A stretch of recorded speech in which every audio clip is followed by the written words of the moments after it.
I know you had a great career here when they tell a story about an accidental nickname instead of your actual time on the court, but thanks for that, Kevin. I appreciate it. But, to quote Coach Broyles, it's a great day to be a Razorback. I mean, and we need one of these days today. This is just wonderful to see all these familiar faces and have these former players and coaches, trainers, managers, staff here. It is just truly a great day to be a Razorback, and we're all honored to be here. And on behalf of the Razorback basketball family and Coach, people that played for Coach Richardson, we have guys that played for Coach Sutton and other coaches here too. Thank you all for being here as well. We just want to say thank you. Thank you to Dr. Bobbitt, Chancellor Steinmetz, the Board of Directors, Chairman Johnny Goodson. Hey, Kelly Eichler, how are you? Mark Waldrop, thank you all so much for making this a reality. This means so much to us, and it gives us continued hope and confidence for the future, not only of this athletic department, but for the university system as a whole. So thank you. We greatly appreciate it. I think that everybody knows that, has been to other campuses and been all over the country, and people know that you do not get your name on a building unless you won a bunch of games and you won a championship.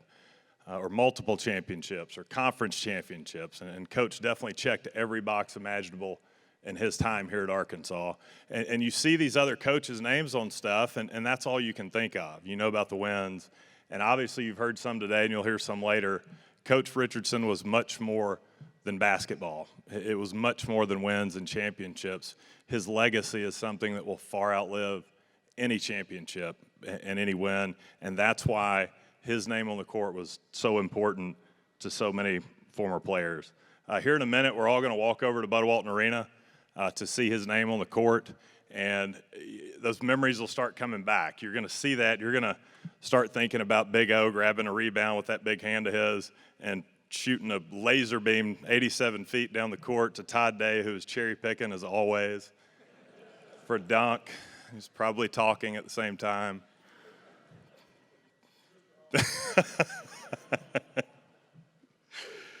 You're going to think about that time in Austin, Texas, where the refs were doing their usual horrible job in Austin. Coach had enough of it, threw his sport coat over his shoulder, and strolled right out of the building, right past Tom Penders, who, even though he was getting every call, was still whining and complaining as usual.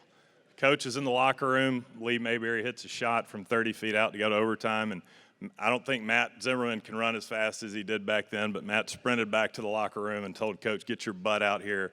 Lee Mayberry hit a three. We're going back to overtime. Matt sprints out. Coach throws his jacket over his shoulder, kind of strolls past Coach Penders again, and proceeds to whip Texas and Austin and come back to Arkansas.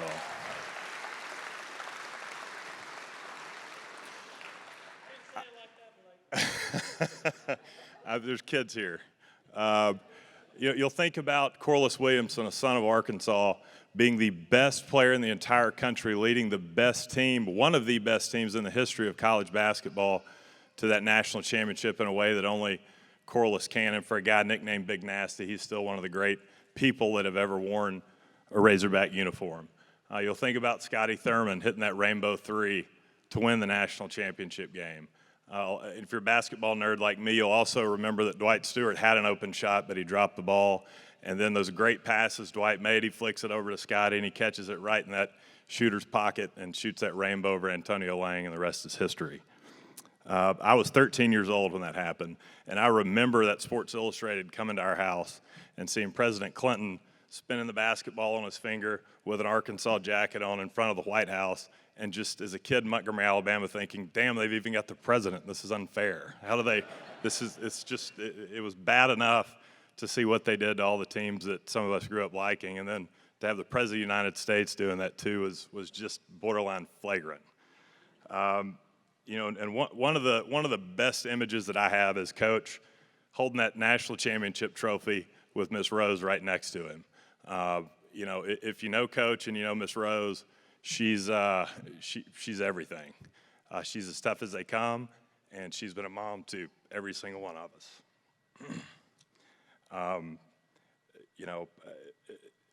How she managed being married to him for so long, I don't know.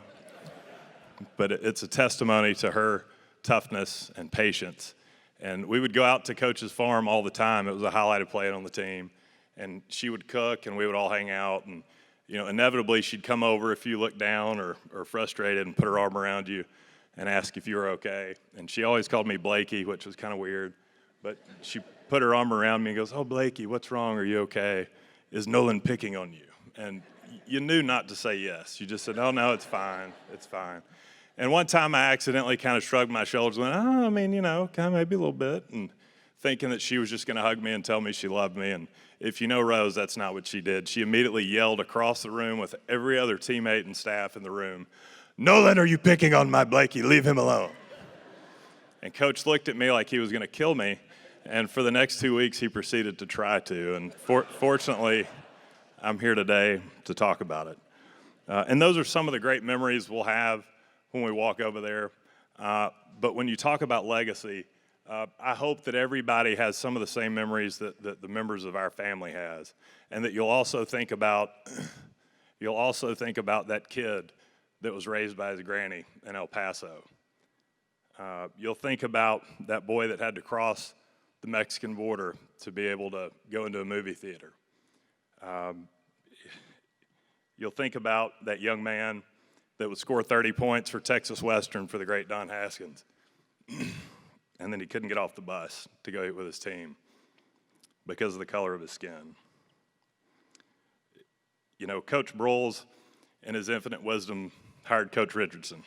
And he took a chance hiring him. It's crazy to think, it's the year 2019, but it's crazy to think at that time that he was taking a chance on a guy that had done nothing but win.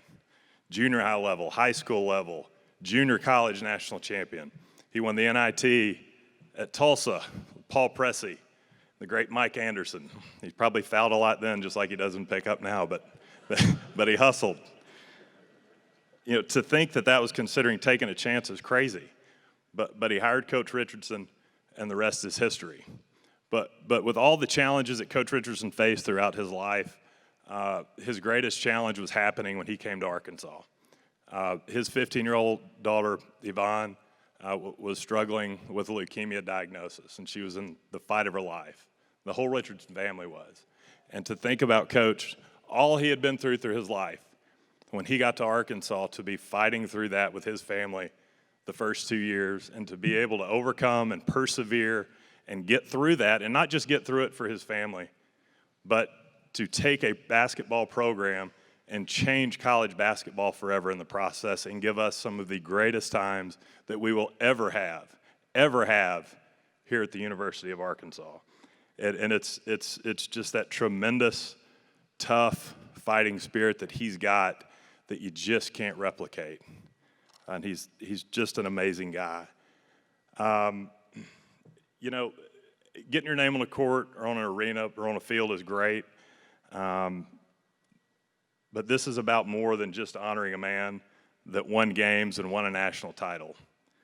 To me and to all his other former players, this is about honoring and preserving and celebrating a legacy of a pioneer and a trailblazer that did so much for so many people. Some of them don't even realize what he's done for them, and changed the game of basketball as we know it. Arkansas is a blue-collar underdog state.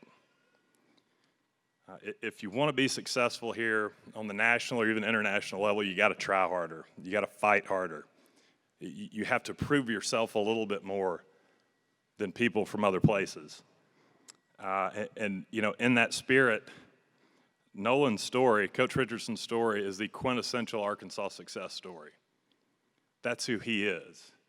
He got it through fight and through determination.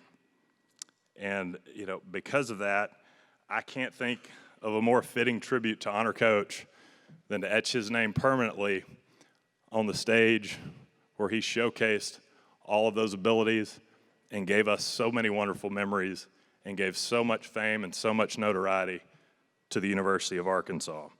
And it'll live forever there. And you'll have those memories and you'll think about the games and the wins, but his legacy will live on forever, and that name on the court will inspire people for years to come. So, Coach, congratulations. We love you. We're proud of it. You still kind of scare the hell out of us sometimes when we see you, We're afraid you're going to take us over to Cleveland Hill. But thank you so much for everything you've done for all of us. You deserve this, and we love you. Congratulations.